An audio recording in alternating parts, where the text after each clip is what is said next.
Study IQ IAS, अब तैयारी हुई affordable. Collaborative governance. With the increasing difficulty in governance, the traditional structures like bureaucracy, government department were not able to solve the problems. इसी वजह से हमें multi stake holder approach अपनानी पड़ी। यही इन शॉर्ट कोलैबोरेटिव गवर्नेंस है। आप सभी का स्वागत है लेक्चर में। पब्लिक पॉलिसी और पब्लिक एडमिनिस्ट्रेशन में कोलैबोरेटिव जो गवर्नेंस है, it's a in thing. So what is collaborative governance? Collaborative governance है मोड ऑफ पॉलिसी मेकिंग और पॉलिसी सर्विस डिलीवरीज, जहां पर कि गवर्नमेंट या मार्केट सेंट्रिक सेटिंग से अलग हटकर अब पब्लिक, प्राइवेट, एनजीओ और पीपल का इन्वॉल्वमेंट होता है। प्राइवेट बिजनेस का भी इन्वॉल्वमेंट है। जॉइंटली इन्वॉल्व होते हैं पॉलिसी मेकिंग में और पॉलिसी डिलीवरी में। पर ऐसा हो क्यों रहा है?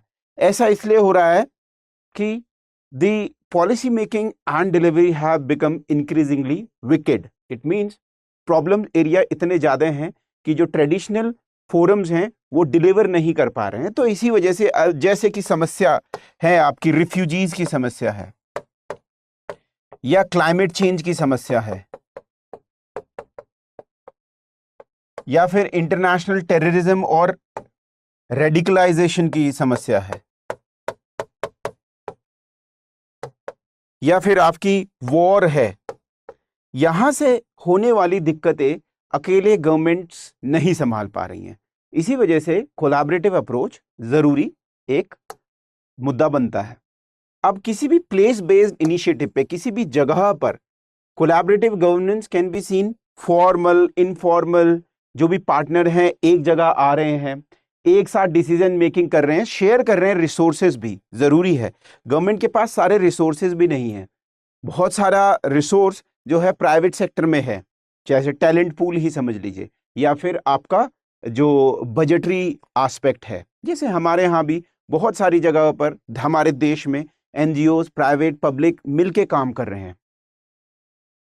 सो टैमरैक इंस्टीट्यूट ऑफ कम्युनिटी डेवलपमेंट जो है कनाडा में, उसने आउटलाइन किया है कोलैबोरेटिव गवर्नमेंट के कुछ प्रिंसिपल्स। ट्रांसपेरेंसी और अकाउंटेबिलिटी इसके एक घटक हैं। चीजें सबके सामने होनी चाहिए और जिसका जो रोल है वो उसका अकाउंट रखेगा लोगों के सामने, इंस्टीट्यूशंस के सामने, सीनियर्स के सामने। इक्विटी और इंक्लूसिवनेस होना चाहिए। केवल और केवल गवर्नमेंट लेड नहीं, बल्कि लोकल कम्युनिटी को भी लाइए साथ में। लोकल कम्युनिटीज में भी जो भी ग्रुप्स हैं जो मार्जिन्स पे थे, उनको भी डिसीजन मेकिंग में लाइए। मार्जिन्स पे मतलब आज तक उनका कोई रोल नहीं था। इफेक्टिवनेस और एफिशिएंसी, वेस्टेज नहीं होना चाहिए। जो गोल्स तय करे हैं वो पूरे होने चाहिए। रिस्पॉन्सिवनेस होनी चाहिए, जल्दी से जल्दी जो भी समस्या आ रही है उसको डील कर सकें। ऐसा नहीं कि समस्या अगर 20 साल से है और वो जब तक एंड गेम ना बन जाए उसको डील नहीं किया जा रहा है। राइट। फोरम न्यूट्रलिटी, ये फोरम न्यूट्रलिटी होगी, इसका मतलब है every stake holders, be private sector, public sector, local governance and people representative, NGOs, सबके लिए इक्वल अपॉर्चुनिटी प्रोवाइड करेगा। कंसेंसस बेस्ड है।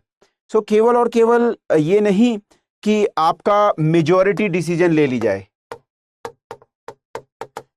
मेजॉरिटी डिसीजन नहीं। मेजॉरिटी डिसीजन में केवल मेजॉरिटी जो आपके स्टेक होल्डर्स हैं उनका ही व्यू होता है। यहां पर कंसेंसस बनाना, मेजॉरिटी माइनॉरिटी के बीच में संवाद होना, या फिर आपके लोकल ग्रुप्स जहां पर कोई डेवलपमेंट इनिशिएटिव प्लेस बेस्ड हो रहा है और आपकी बिजनेस एंटिटी जो वहां पर इन्वेस्टमेंट कर रही है, उसके बीच भी कि कैसे, लेट अस सपोज माइनिंग का ही बात है।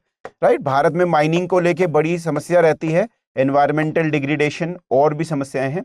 सो यहां पर लोकल कम्युनिटी भी उसमें पार्टिसिपेशन करेगी और एक कंसेंसस बनेगा। केवल और केवल मेजॉरिटी ने अगर डिसीजन ले लिया, वो एक कंसेंसस नहीं है, वो एक मेजॉरिटी एस्पेक्ट है, वो मेजॉरिटी की इंपोजिशन है। सो पब्लिक एडमिनिस्ट्रेशन का बैच अभी लाइव है, आप एडमिशन ले सकते हैं। साथ में डेली लाइव क्लासेस होंगी 1 to 4, प्रीवियस ईयर क्वेश्चंस का discussion, answer writing practice, 12 test जिसमें कि 4 फुल लेंथ और 8 सेक्शनल टेस्ट होंगे। उससे भी बड़ी बात यह है कि आपको ये सब मौका मिल रहा है बहुत ही कम पैसे में अवेल करने का, क्योंकि अभी रक्षाबंधन की सेल है और कोड SC लाइव कोड आपको यूज करना है, राइट। और आपको ये अवेल हो जाएगा डिस्काउंट 13,999 में। So do avail this.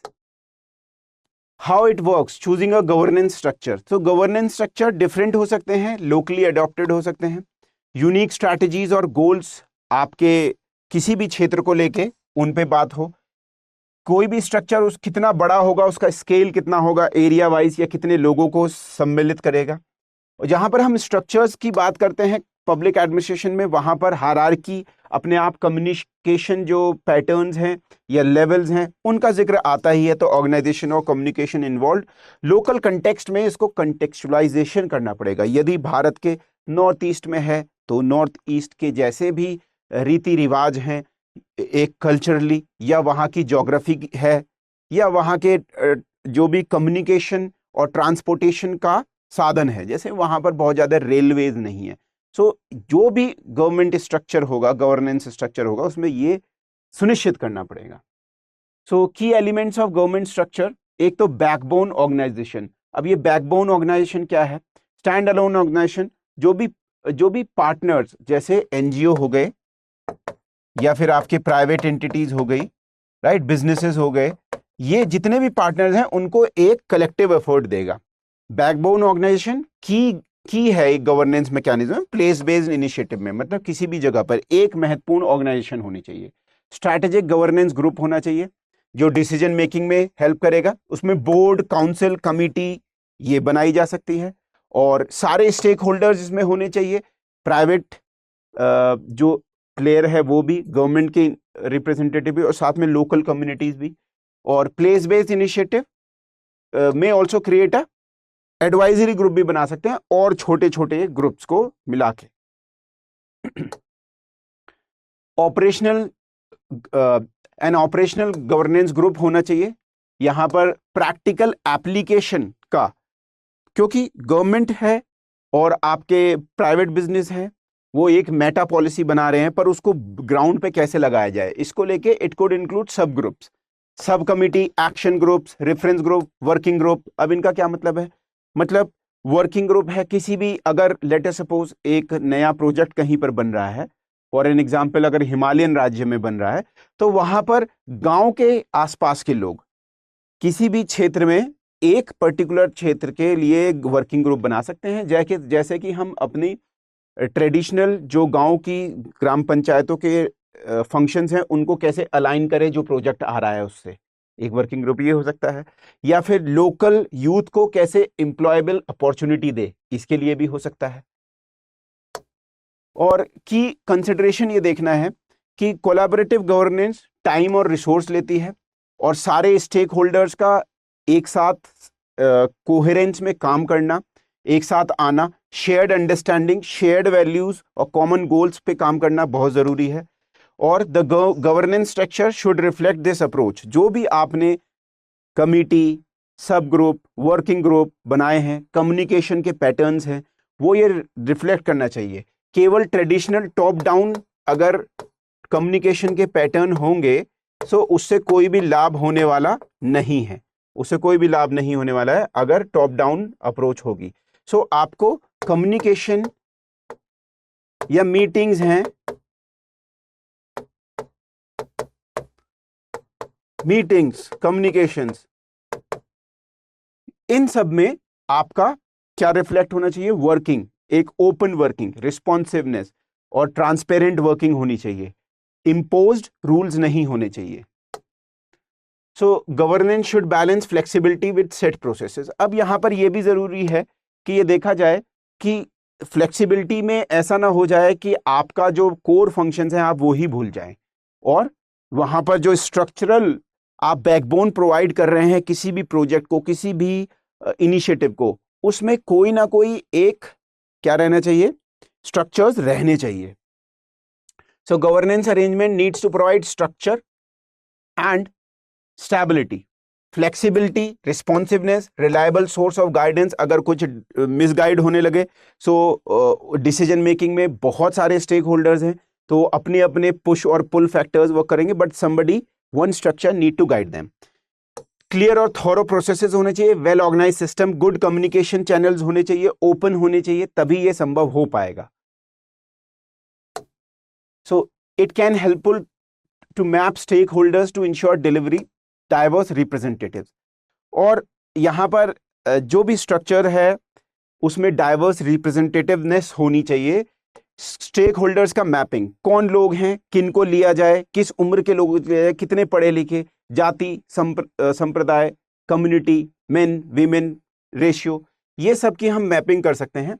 और किस लेवल से कितने लोग लिए जाने हैं, level of representation, involvement required from हुम, किसका इन्वॉल्वमेंट चाहिए, क्या स्कूल के बच्चों को भी ले लेंगे, या फिर ग्राम सभा के लोगों को लेंगे, या फिर क्षेत्रीय पंचायत के लोगों को लेंगे, ये डिसाइड करना जरूरी है।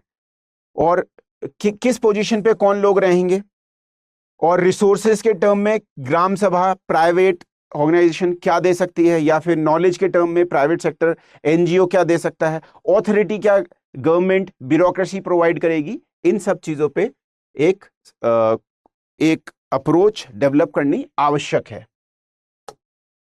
So this was all about collaborative approach, collaborative governance. What are its features? How it is different from the traditional public administration, which is bureaucratic, structural led. ये थोड़ा उससे beyond जाता है। साथ में जो नए challenges हैं उनसे डील करने के लिए collaborative governance इन है, मतलब आजकल इसका बहुत उपयोग करा जा रहा है। So public administration में जो भी नए चैलेंजेस होते हैं उनको फेस करने के लिए नए टाइप ऑफ स्ट्रक्चर्स, नए type of public delivery system और साथ में पब्लिक पॉलिसी मेकिंग सिस्टम आते रहते हैं। Do remember this. Public ad by Shekhar एक टेलीग्राम चैनल जहां पर आपको बहुत सारा रिसोर्सेज मिलेंगे, जहां पर आपको बहुत सारे केस स्टडीज मिलेंगे, नोट्स मिलेंगे, आप अपने प्रश्न भी पूछ सकते हैं। आपका स्वागत है, यहाँ आप ज्वाइन हो सकते हैं और पढ़ाई को, तैयारी को बेहतर बना सकते हैं। ऑन दिस नोट, जय हिंद, जय भारत। स्टडी IQ IAS, अब तैयारी हुई अफोर्डेबल।